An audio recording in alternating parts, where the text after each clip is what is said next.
dimanapun anda berada. Ombak meneh, yo. Hei, hei, hei, wah,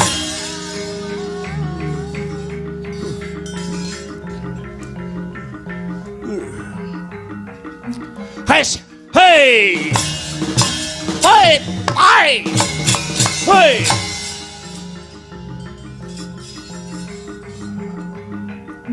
Hawas ya, oh, ah, hit ya, X, hey, hey, hash, hit, hey, ya, hey, ah, lo.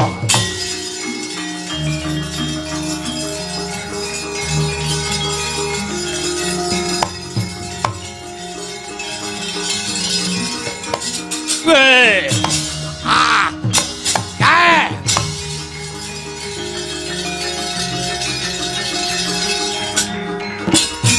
Bedes elek Anoman, mundur. Ayo Swatama, apa hawamu? Edan. Hei, hatho. Hes. Wah, ambruk kowe derajat apa? Hei, ayah. Hei, oi, hat. Yo, wah, hawas.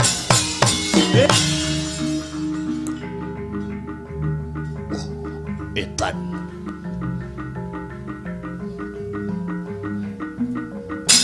Woi, o, waya, o, a, waya, lo, ho.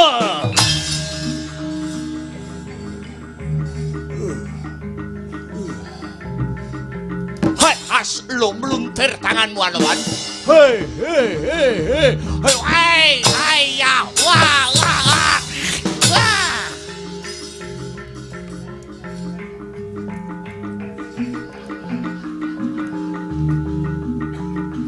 Hei, wah, yai.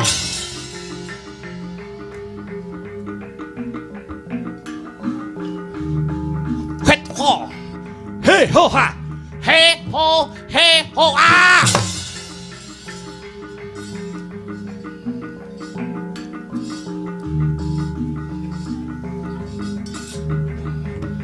Hit ho ha, hit ojo mbok gocel Anoman. Hey ya, wah. Worok pedang kowe. Hit ho, hit ya.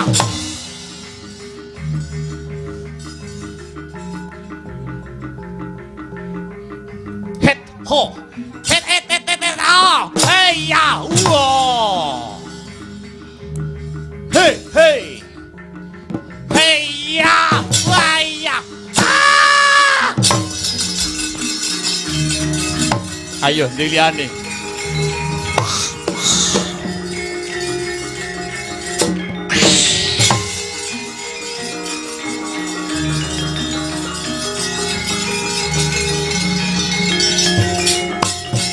Awas. Hei, hei, Rananggono sonpan endo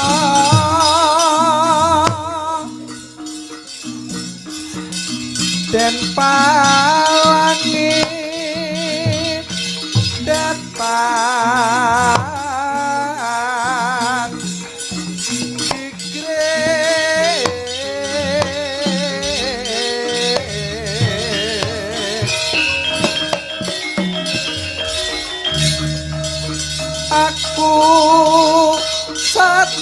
Satriya Digdaya barang mati tak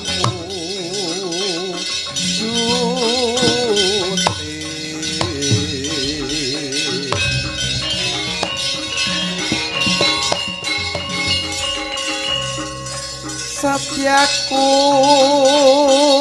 jroning ati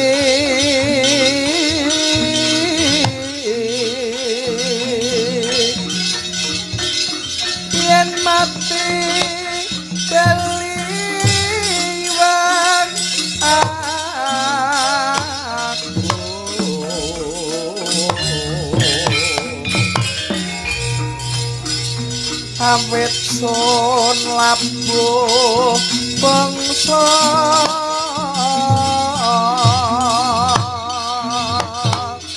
hanjrah arum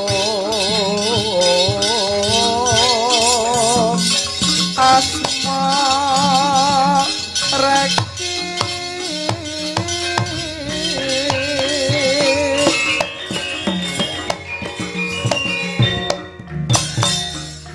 alam dadi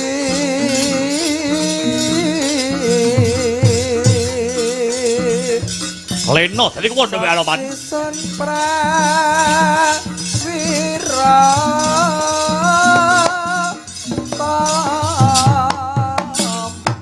Hei sapu kawat negara Ngastina Kartamarma ayo maju leganing atimu Anoman kang bakal dadi mungsuhmu kethek keplek tuwek meh matek kaken bebangal ayo maju tak cindil abangmu remet dari sekaran jinggo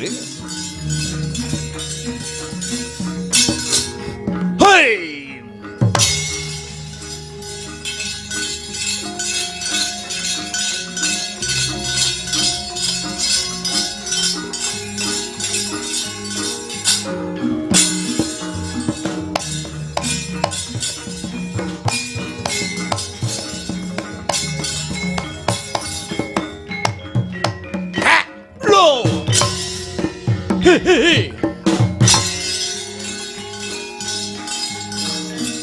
Hawasi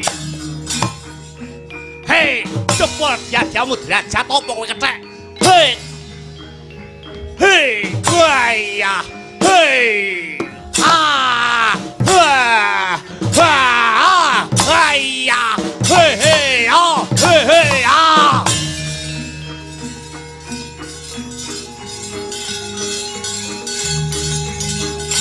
wah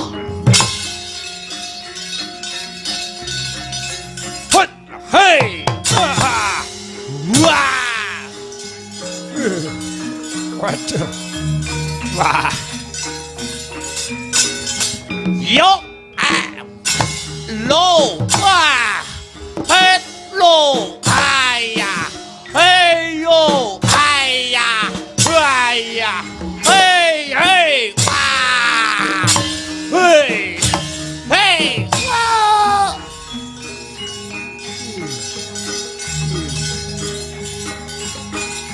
Hayo, hat, has, ha, hey, haya, wah,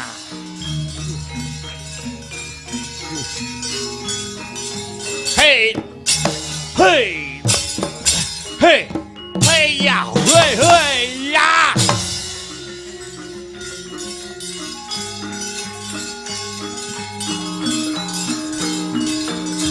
Wah!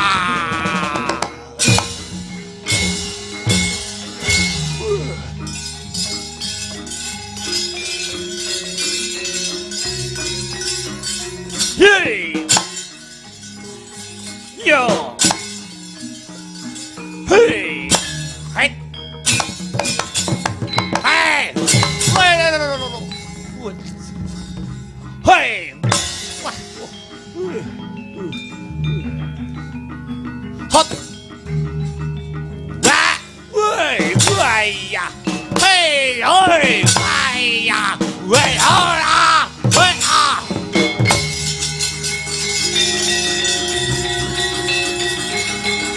Waya! What?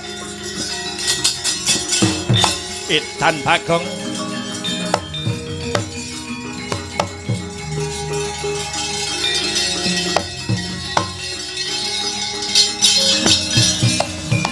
Abrabak suka branang geget waja mlintir kumbala sukal wijiling sabda ing desmalaning rap leketeking jagat gelah-gelahing bumi manus maningi jajil Bagong arep tak nggo tumbal minangka timbule Kakang Mbok Drupadi malah mlayu-mlayu saja endo ing bebaya. He Bagong, mlayu nganti tekan lak-lakaning naga kuwi bakal tak tututi. Ketampan jemparinge Janaka rela nyawa tak guroni bathangmu kuwi Bagong.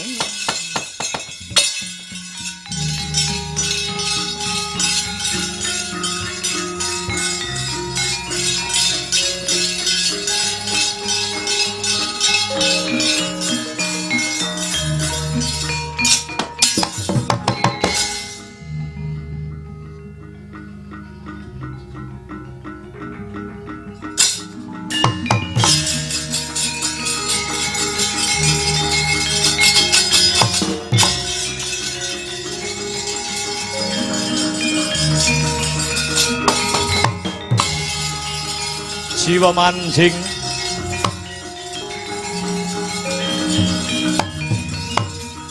wah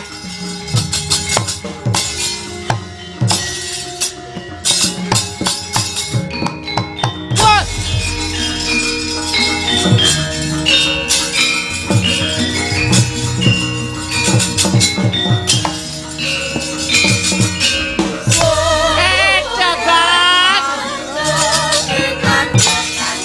aduh kok jiwa mancing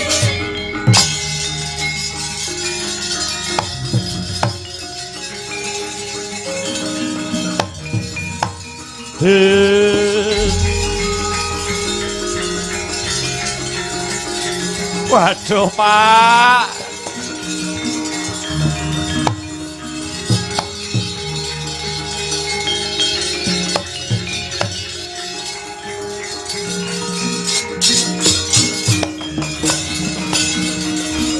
mawa kang katrajang ing dahana wadya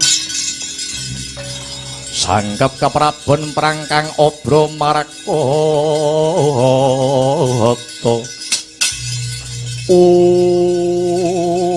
Aduh ketiwasan Pak, Bagong Kendang apracondang duka wonten pundi tibaning Bagong mo? Dipun tibani jemparing kalian Ndara Janaka kados pundi niki mo kula kalian Mas Gareng kelangan adik. Sajake para Pandhawa wis ilang sing dadi rasa kamanungsane. Ketitik ngrampungi perkara ora nganggo srana kawicaksanan. Gareng Petruk, kula Bapak. Pripun mo? Leremno pikirmu, sarehno rasamu. Gandeng pamonging Pandhawa kuwi ana loro, ya kuwi Semar karo Ratu Ndwarawati. Dina iki aku bakal tumuju marang negara Ndwarawati. Laporan karo Sinuwun Prabu Sri Bathara Kresna. Ha, Sinuwun Ndwarawati kula ingkang sowan Ndara.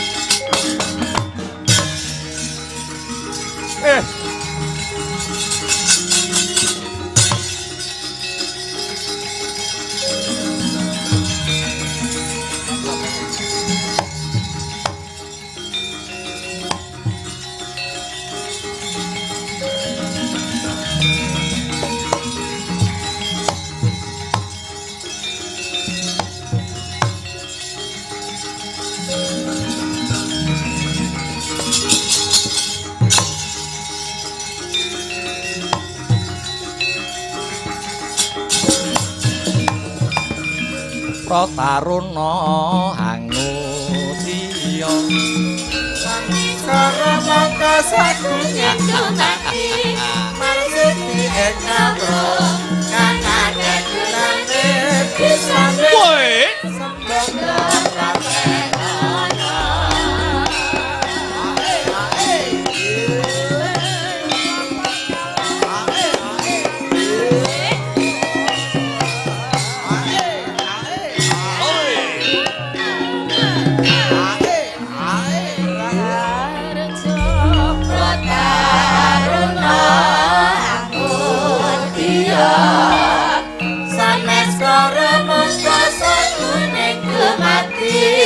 Marsuci engkau kang akeh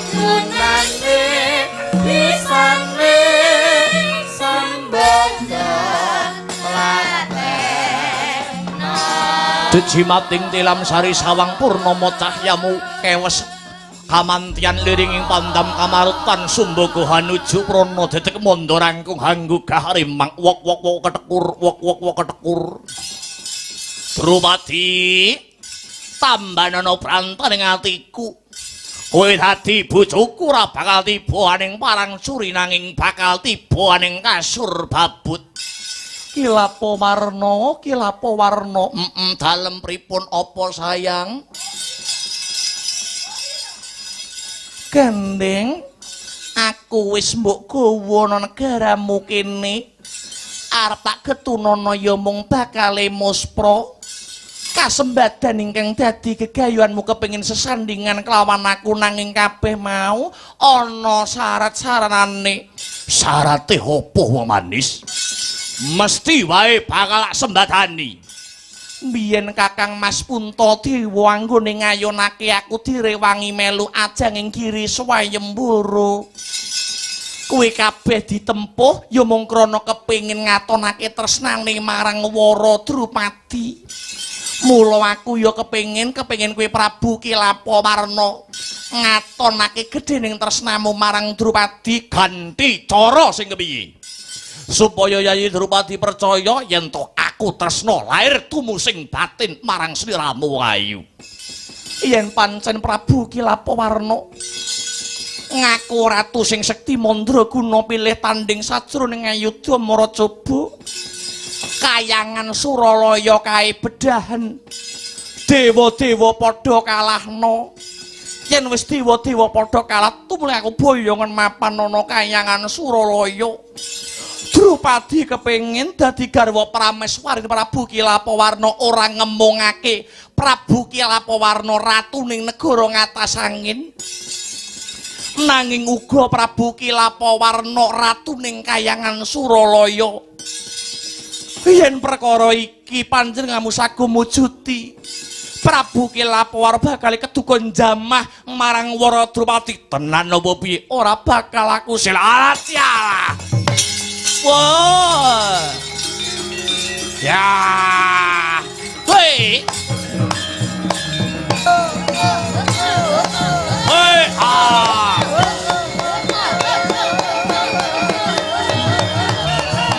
hei ah yo yo ah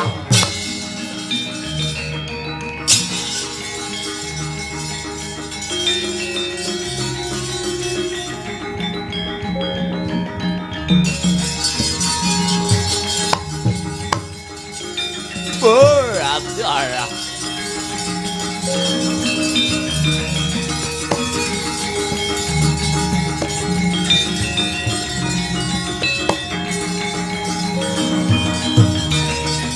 Ah ah ah ah.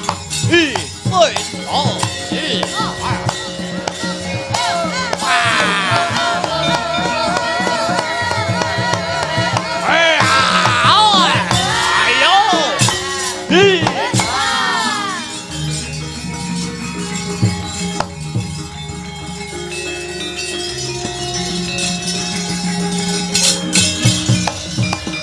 Nganti diantemi.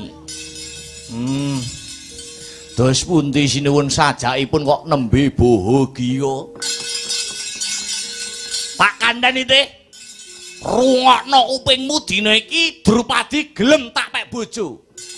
Aja nderek bingah. Aja mung melu seneng. Yayi Drupadi gelem tak rabi nanging ana syarate. Pitukane napa? Kanggo ngetokke gedene tresnaku marang Drupadi, aku dikon bedah kayangan. Weh, gaya abot neh iki. Bedah kayangan. Sambat.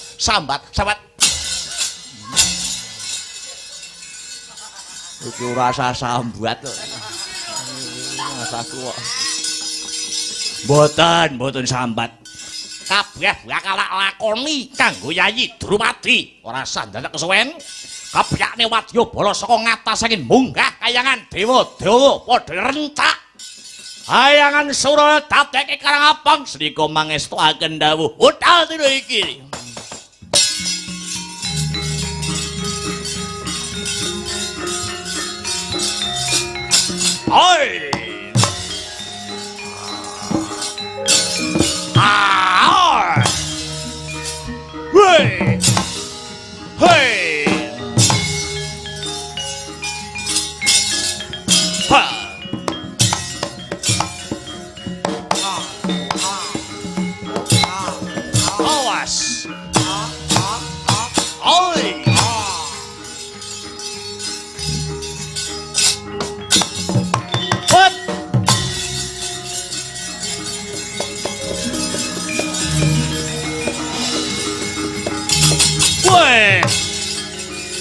ora mikir.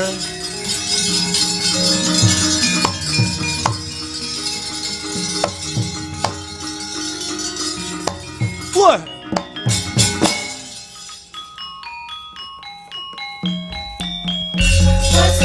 Mangsa mangsa kasongo Rendang kencing ing alam dunya Romanungsa putri prambara Alam nanti paring pidana Nanging padha ora rumangsa Dengon resa alam adesang Sira aja padha presuna Kabeh ngono kasane yang sukma Mula aja padha sembrana Supaya deranan tercitra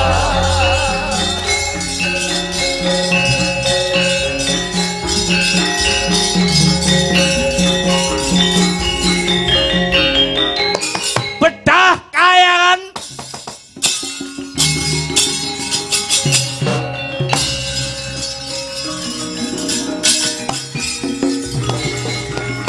Kinutang-kutang tansah bisa leladi. Rasa tentrem ngayomi Pujiku susila dadi tawa-tawa Gede pae Itu sambungan kudu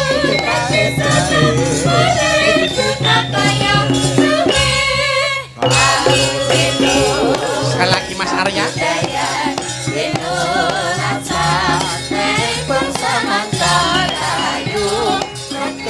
Hei,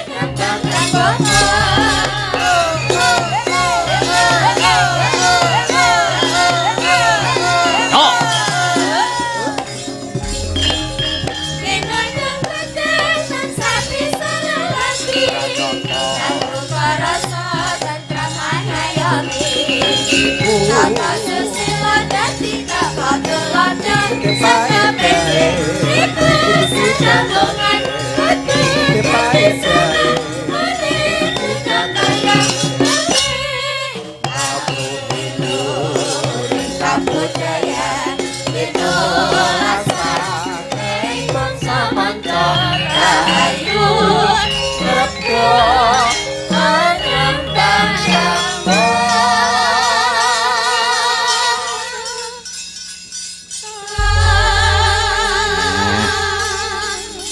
Leren Mas Gareng, leren. Ayo.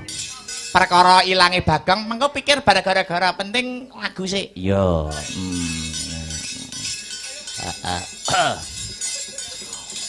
Mau sing diaturke mau sore ana tetembungan jarene dengan agama hidup akan terarah, dengan ilmu hidup akan mudah, dengan seni dan budaya hidup akan terasa lebih indah. Yo.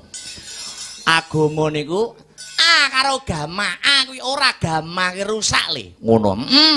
Sapa sing ngraso agama kanthi bener becik, fa insyaallah ora bakal kesurang-surang sing dadi uripe. Amin. Agama apa wae apik. Agama apa wae mengajarkan tentang bersosial bermasyarakat kuwi kabeh mesti mengajarkan tentang kerukunan, kegotong royokan, persatuan dan kesatuan. Ngono. Lah yen ana sing cungkrah kuwi dudu agamane sing ngajarke ning oknum manusiane sing salah, sing ora bener sing dadi pakarti lan tumindake. Weh ngono. Mula awake dhewe urip ana ing Indonesia, bangsane majemuk Dik Petro. Heeh. Bangsane majemuk, maneka warna, suku, ras, ya. Agama budayane maneka warna. Ora siji ngono ya ning maneka warna. Majemuk. Mula bedane agama aja nganti gendro ya ta. Kabeh agama sing wis disahkan ana ing negarane awake dhewe negara Kesatuan Republik Indonesia, antar agama kudu saling menghormati. Aja bedane agama aja nganti ndadekake berdonti, aja nganti ndadekake permasalahan. Wong jaman saiki wae aja ta beda agama, tunggal agama ning beda organisasi wae bisa geger terus. Ngono ae ya. Ada organisasine ana sing NU Muhammadiyah. Ana sing Islam Jamaah dan lain sebagainya. Ayo, kuwi mung anu ya dalan cara-carane. Dalane kuwi organisasine Kanjeng Nabi Muhammad wae. Heeh.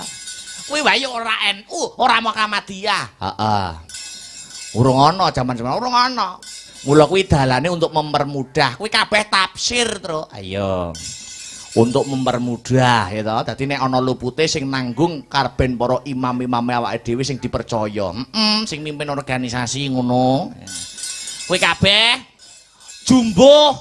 Ana ibaratnya tumbuh oleh tutup karo adicara bengi iki mengajarkan tentang persatuan dan kesatuan. Bersih dusun le. Alhamdulillah. Ngambali atur ya. Ngambali atur nun inggih menika ngaturaken panduwun ingkang tanpa pepindhan. Terima kasih yang sangat banyak.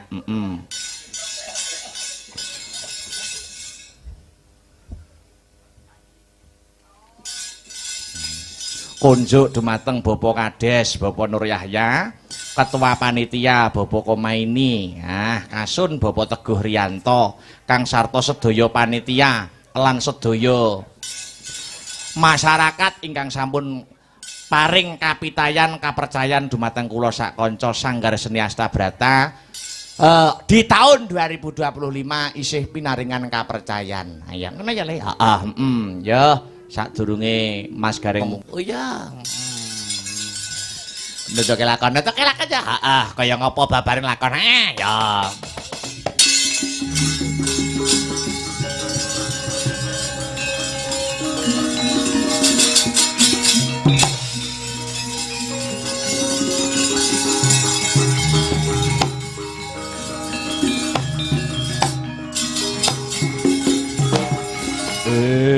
Angin amidit milir Arum-arum lumrah Banjaran Sari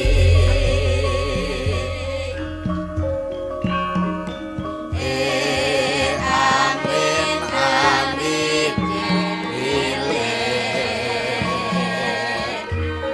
Arum-arum lumrah Banjaran Sari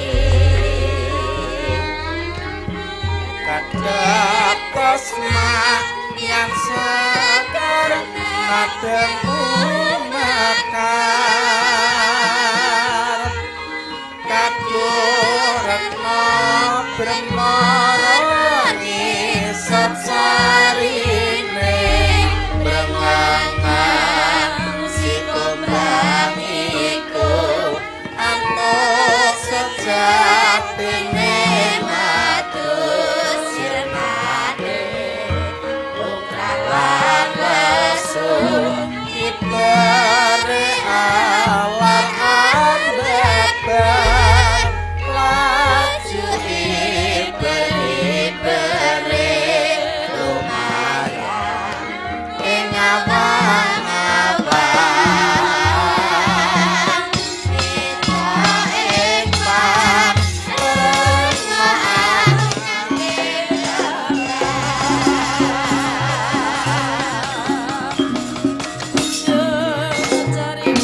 Gantiya ingkang winuwus ingkang mapan ana ing kahyangan Suralaya.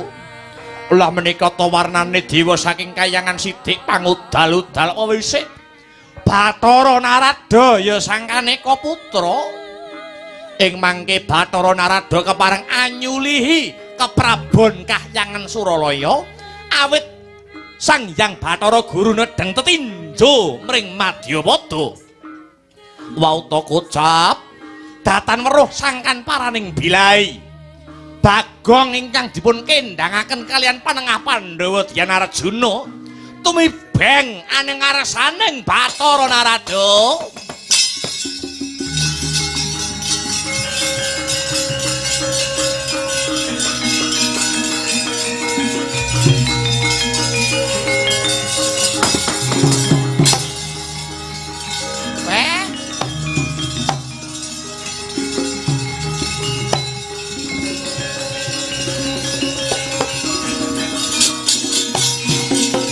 Dewa-dewa Sugata marang soreng prang ngutani arum-arum ngendanu ing awiyat Narada ngepalani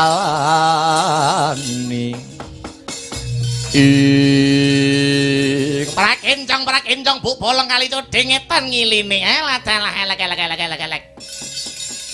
nalikane Bathara Narada lagi anyuli keprabone Hyang Giripati lah kok kedadak iki tak sawang kunarpane Bagong kleyang saja endang kapracondang sajake iki Bagong wis ora eling purwa kelawan Duk Sinamara coba tak tambanane tak usadanane dimen waluya jati temane remala Bagong.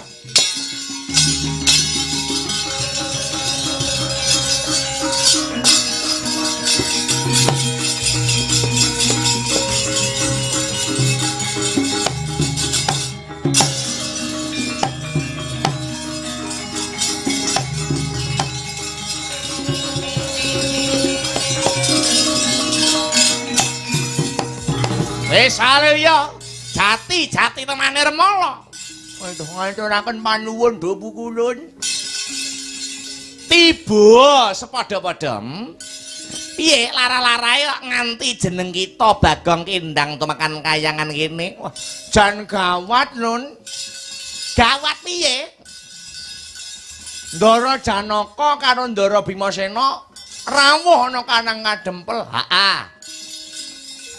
Meratitesake kalamun Gusti Ayu Wara Drupadi murca kang tanpa pepohian. Ayo. Ndara Bimasena mitambuh karo Bapak Pandhita Durna. Ana ngendi papan dununge Dewi Drupadi? Manut pangandikane Durna. Timbule Dewi Drupadi kudu gawe tumbal nyawane Bagong damput ngono kuwi. Ora bali pendhita tandurane Kurawa.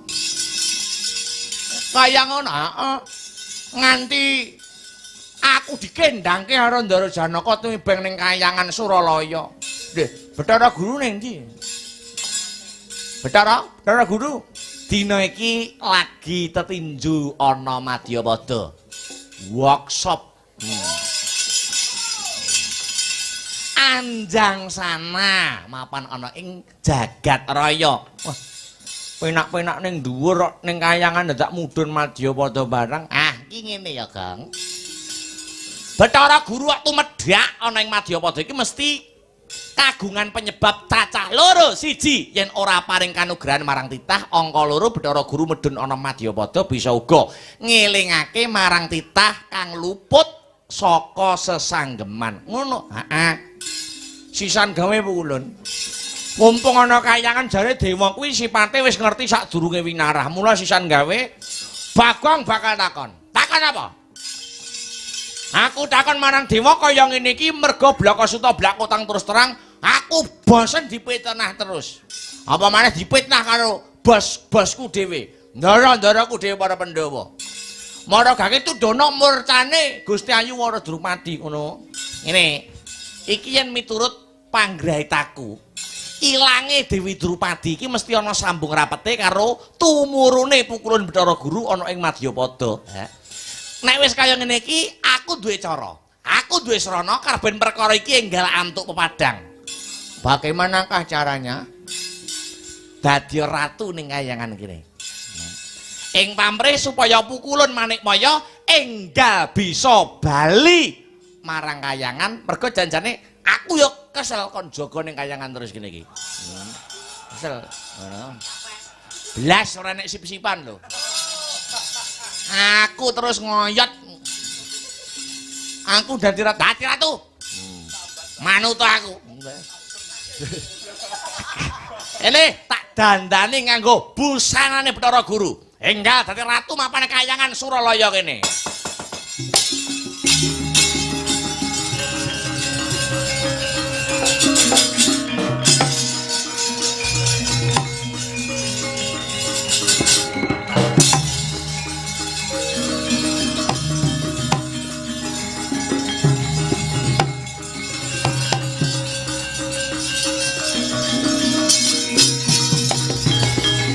Wah, dan neleng iki. Enak ya dadi ratu, busanane iso solan salin. Aku dadi yoga sabuk stagin ora tau ganti. Apik gagah. Gandeng dina iki Bagong wis sembodo dadi ratu mapan ing kayangan, tak salini jenenge. Siapakah itu? Prabu Baworsari. Nah, saiki tatanen para dewa nganti iki mengko Bathara Guru lan Dewi Drupadi bisa timbul meneh. Sendika Pungulun.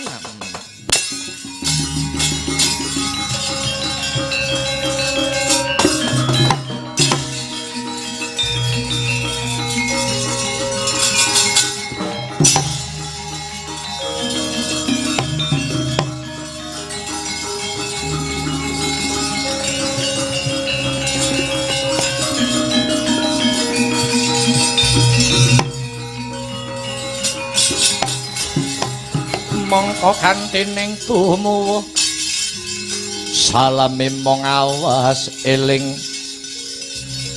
eling lukitaning alam Indra Brahma saiki bosmu aku. Inggih Sang Prabu ada peraturan baru dari saya. Nopo Sang Prabu? Peraturane nopo? Kelenengane kedah pripun?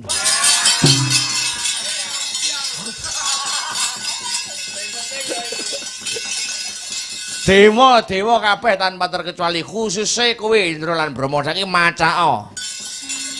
Kowe salina nganggo sandangane Janaka Brahma salin wujud dari sandane Werkudara. Ayo tindake.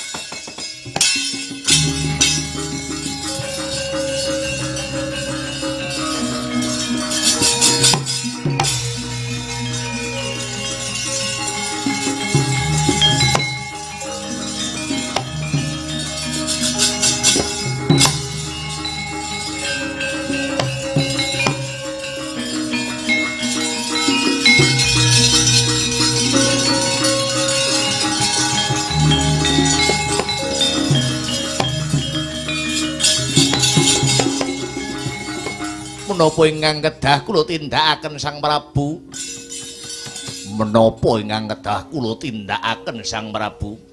Jaga ning kayangan.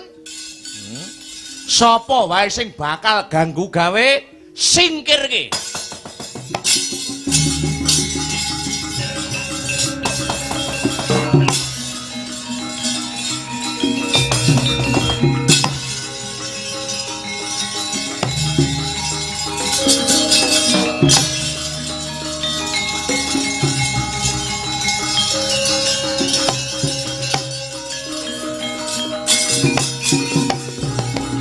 Sopo iki munggah dampyak mapan ana ing kayangan.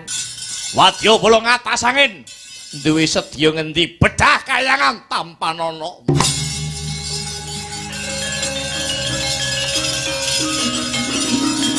Woi! Woi! Woi! Oi! Ya!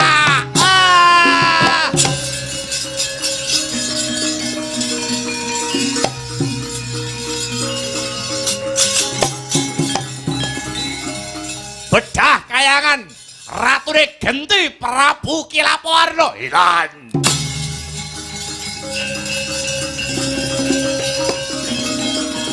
Wah.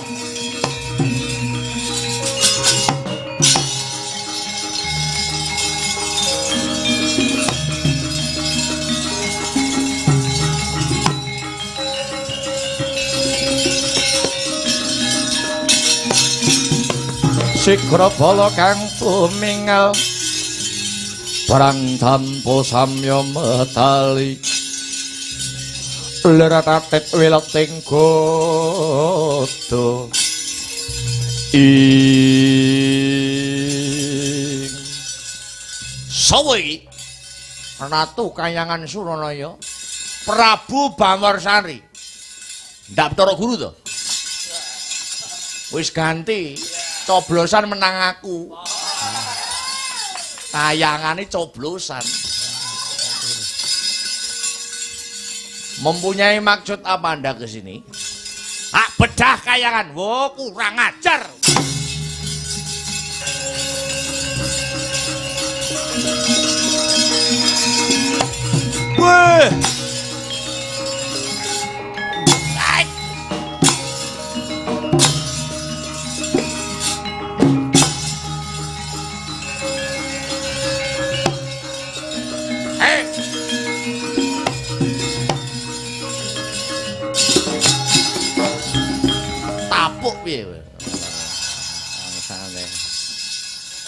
Aduh, kula nyuwun pengayoman. Kula nyuwun gesang Sang Prabu, kula nyuwun pengayoman. Tujuanmu apa Medang Kayangan? Awit kula minangkani pamutahipun Dewi Drupadi. Lho, Dewi Drupadi nak bojone Puntadewa. Nggih. Kula cidra, kula colong. Gawa rene.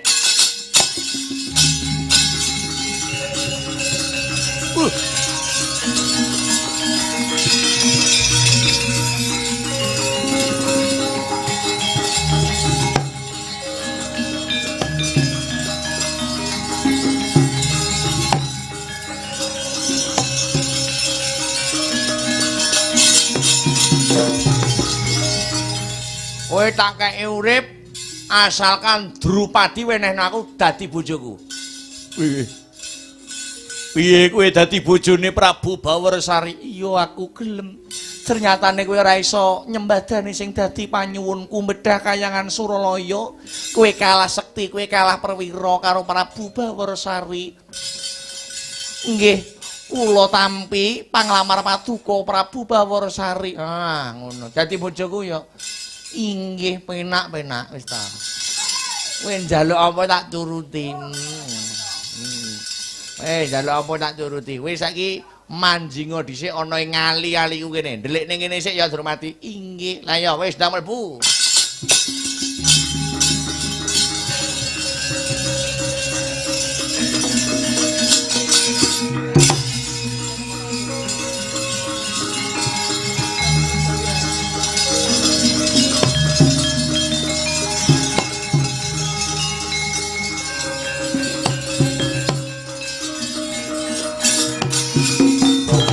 Napa malih kewajiban ingkang kedah kula tindakaken. Ki lapang warna iki Janaka Werkudara medhone Madyawata goleki ana Janaka sing sejati Werkudara sejati. Nggih. Nek wis ketemu rasa tak tekon perkarane apa, masalahe apa langsung ajaren nganti tele-tele. Janaka karo Werkudara sing sejati aja kleru lho, iki sing palsu lho. Kok kleru kok bledru mboten. Kok saged bentenaken. Petuk Janaka sejati Werkudara sejati hajar nganti tele-tele.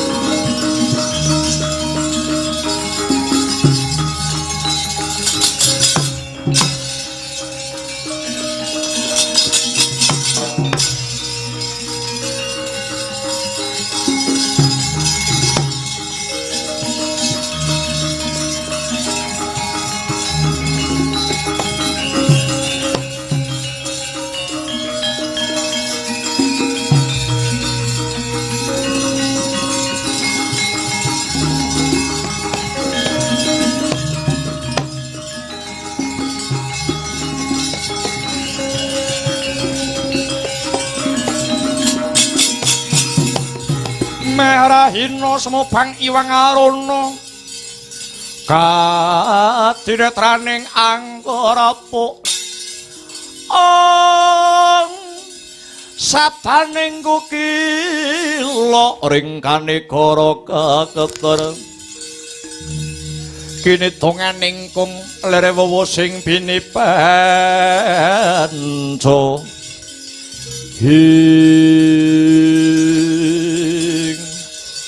Kakang Badranaya ha inggih. Ana apa? Sekawit Gusti Ayu Wara Drupadi murca kang tanpa pepoyan. Lajeng ndara kula Jodipati mitambuh wonten gurunipun nuwun inggih Pandhita Sukalima Bapa Panemban Pandhita Durna.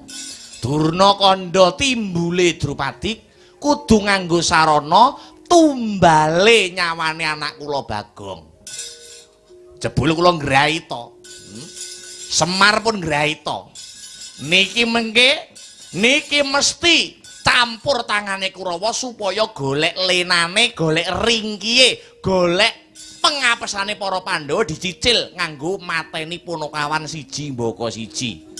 Lah terus banjur tekane Kakang Semar ana ing negara Ndrawati ngaten.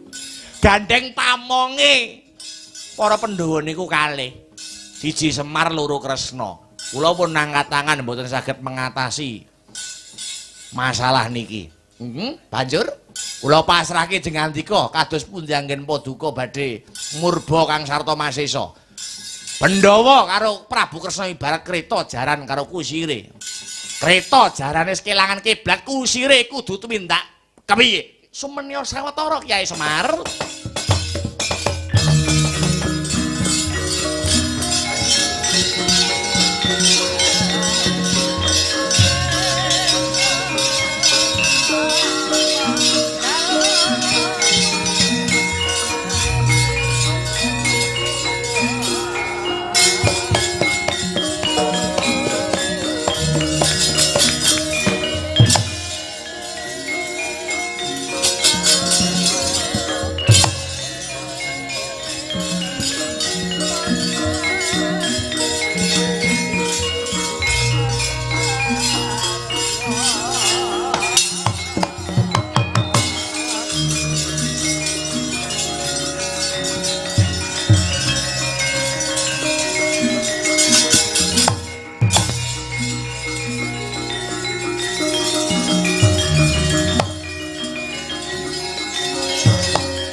Mulat mara Sang Harjuna esmunira kamanungsan kaserepan tingkaing mungsuh ing kaipe kula wonten dawuh Dara Liteng Kresna Kakang kula dawuh apa bubar saka ngendi kok pendirangan sing dadi pasuryanmu kula sampun kasembatan ngapa ngendangaken Punakawan Bagong. Lupute apa Bagong kok nganti kok kendhangake? Janjanipun Bagong menika mboten luput, Bagong menika mboten dosa. Lah nganti kok kendhangake mituhu dawuhipun Bapak Guru Durna. Awit ing ripalenggan sak mangke Kakang Mbok Drupadi murca ingkang tanpa pepoyan. Miturut dawuhipun Guru Durna Kakang Mbok Drupadi saged timbul nanging kedah dipun tumbali kalian nyawanipun Punakawan Bagong. Lah saiki Mbak Yumu Drupadi wis timbul urung? Wis bali urung? Ya durung. Lah ya durung ngono kok. Ngono kok ngorbanke Punakawan. Kowe wiwit cilik sing momong ki Punakawan lho. Kowe kuwi wiwit cilik jaman semana Pandhawa wis ditinggal karo bapakne sing ngemong sapa? Sing ngemong kuwi ora ana liya kejaba mung para Punakawan. Lah kok saiki mbok nggo tumbal? Hah? Lah kok saiki mbok kendhangake Bagong? Eling to Yayi eling. Guru Durna kuwi senadyan gurumu biyen nanging kuwi pendhita tandurane Kurawa rina pantaraning wengi. Uripe kuwi kumpulane karo para Kurawa maneka cara warna-warna sing dadi reka dayane para Kurawa anggone bakal golek ringking para Pandhawa. Kalbu nganggo cara iki. Kowe dikoroki kupingmu karo Pendhita Durna ora krasa nganti Bagong kendang kapracundang. Kresna ora tanggung jawab lho. Kresna ora tanggung jawab lho. Pandhawa wis kelangan kiblating kautaman. Nek iki mengko ana apa apane aku wegah tanggung jawab Janaka Dara.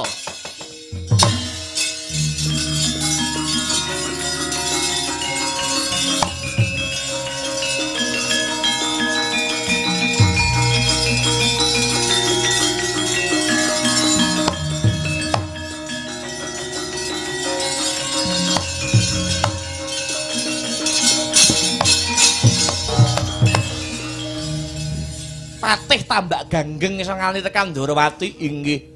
Kula madosi Ndara Janaka kaliyan Ndara Werkudara mboten kepanggih. Manut kabaripun telik sandi negari Ngamarta, Raden Janaka kaliyan Raden Bima tumuju lumarep wonten Ndarawati mriki. Mlayu-mlayu gawe kaget ana apa? Sakmenika Ngamarta geger, gegere Ngamarta. Kok wonten Raden Janaka kalih Raden Werkudara ingkang gemprang-gemprang kados kidang ngemprong-ngemprong kaya singa barong ngamuk punggung Suratamtaha mapan wonten negari Ngamarta. Manut panggrahita kula miturut gagasanipun Tambak Ganggeng menika sanes Raden Janaka sanes Raden Werkudara ingkang sejati.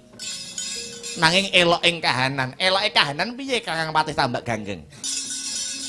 Saklintunipun Raden Janaka kaliyan Raden Werkudara kala wau ngerusak negari Ngamarta, ngamuk punggung Suratamtaha nanging ugi njujuk dhateng Karang Padesan. Njujuk Karang Padesan. Inggih. Wong-wong cilik menika do dikirimi dhuwit, do dikirimi sembako. Do dikirimi disubya, sunggi-sunggi. Wong cilik-cilik Karang Padesan kang mapan negara Ngamarta. Nun inggih.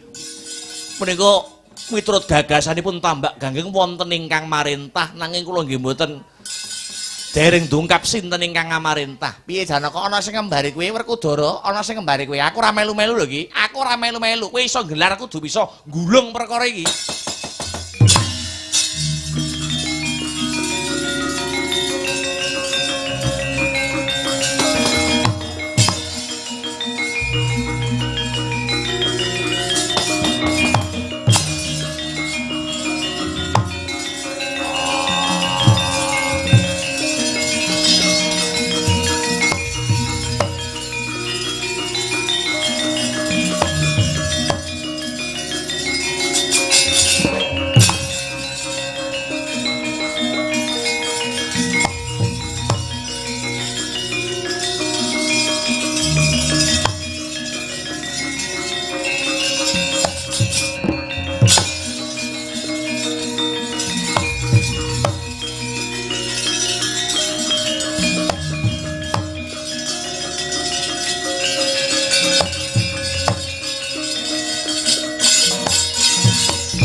Janaka kowe kok macak Janaka aku Janaka sing sejati aku Janaka sing sejati aku Werkudara sing sejati aku Werkudara sejati aku sing asli aku sing asli aku sing asli aku sing asli kowe kok ngamuk punggung apa ana tinon critane Janaka Werkudara kok ngamuk punggung Ngamarta dienggo jag-jagan. Aku ngelingke para nayaka praja negara Ngamarta sing keblinger sing padha kelangan kiblating kautaman merga ndak rasa negara Ngamarta iki wis ora ngugemi dasaring negara padha dak sia para marang para kawula cilik satemah aku njujuk Karang Padesan tak bangun desane dalan-dalan ana ning Karang Padesan sing padha rusak padha tak aspali kabeh. Para kawula-kawula sing padha keserakat uripe padha tak wenehi dhuwit padha tak wenehi sandang pangan kang sarta papan. Ayo kowe menunggu lho kowe Janaka palsu. Aku sing sejati. Ayo sapa sing sekti kuwi sing sejati maju para arsa kowe.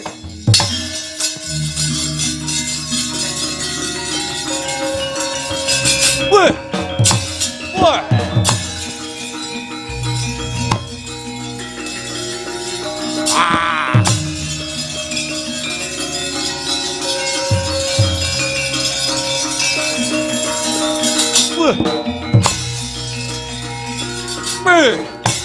Hey, wah, ha, wah, hey, ha.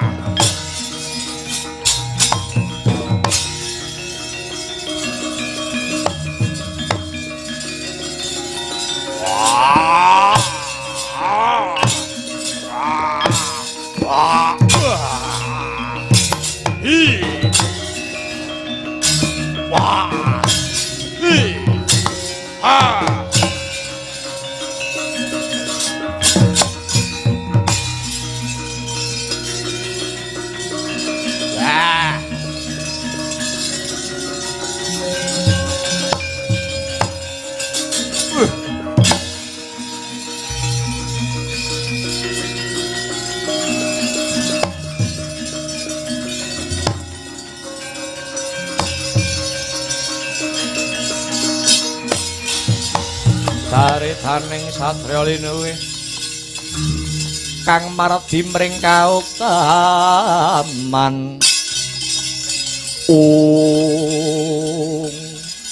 Yai Semar aku njaluk pangapura aku sing salah aku sing luput aku luwih nggugu omonganing Guru Durna tinimbang dawuh pangandikaning Kyai Semar Badranaya kang wiwit cilik wis ngemong para Pandhawa dina iki ana kang memba wujudku lan wujude Kakang Werkudara ngamuk punggung Suratamtaha mapan ana ning negara Ngamarta aku njaluk pengayoman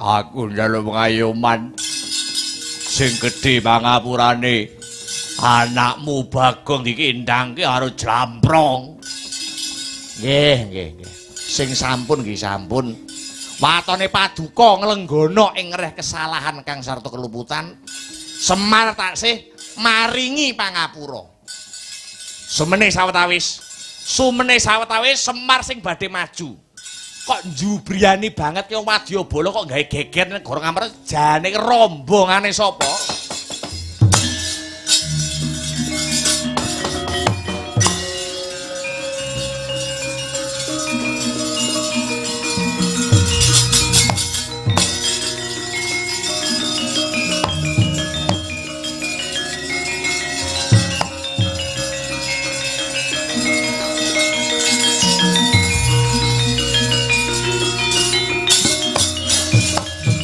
apa iki ratu ngatasangin kekesete Ratu Kayangan Suralaya Prabu Bawarsari Kilapawarna jejulukku aku arep dandani negara Ngamarta para Pandhawa kon leren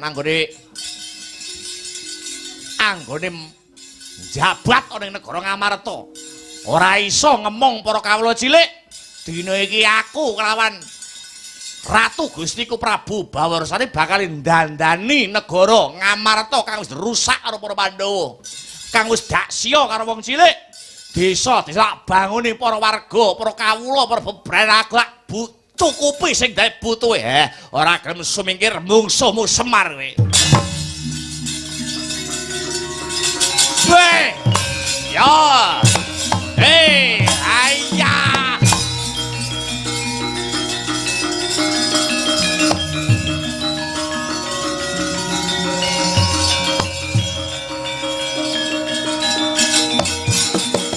Noyah nayuh Baskara titi mangsa Bathara Sari wujud Prabu Kilapawarna Sang Manikmaya ya Sang Bathara Guru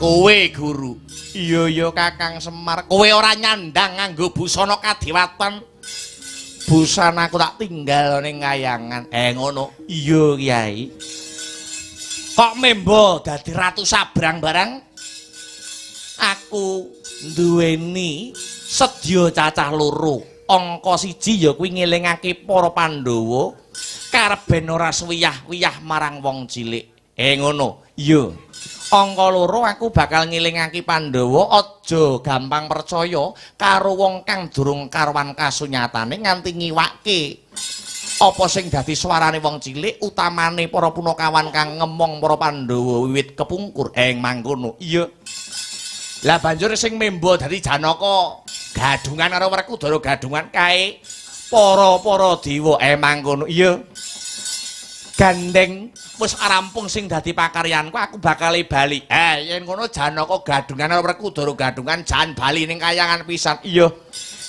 Kyai Semar mangestokake dawuh aku bakal bali mring kayangan lewat tepining lepen temuran kang bening banyune uga-muga negara Ngamarta tansah bening kang sarta padhang kang dadi lakone ya Kyai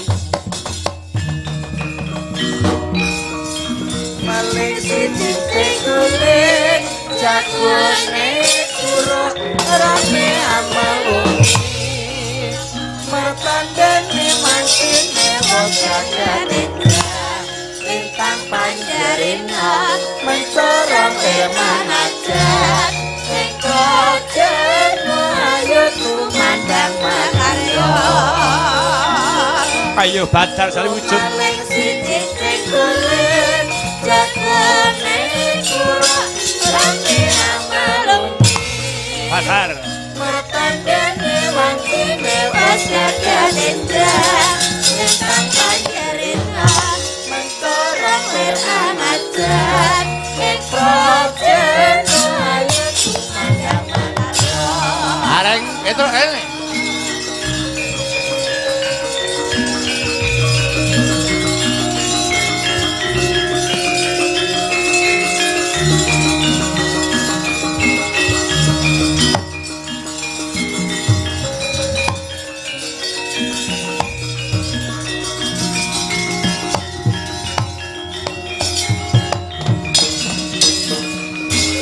Dawuh napa, Pak?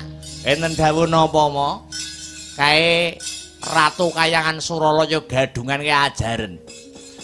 Kok ngengken kula? Kok ngengken kula, Pak? Sing iso ngrampungi perkara padhang lakon ana tanganmu bocah loro. Wis.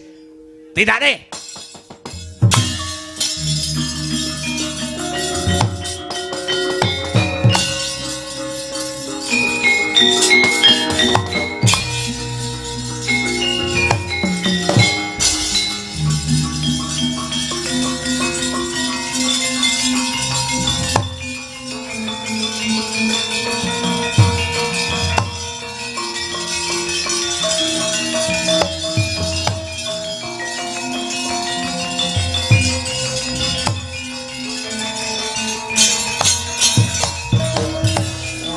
Raimu. Ayo, salin. Moh. Salin. Ayo salin. Moh. Ayo salin. Seragame selak dilondre. Ayo salin. Aku mulai mau salin panggang ini terus aku nyandange. Oh, diajar ya, terus ajar. Ayo gelem salin ora? Moh. Gelem salene ora? Emoh, ajar ayo. Ya.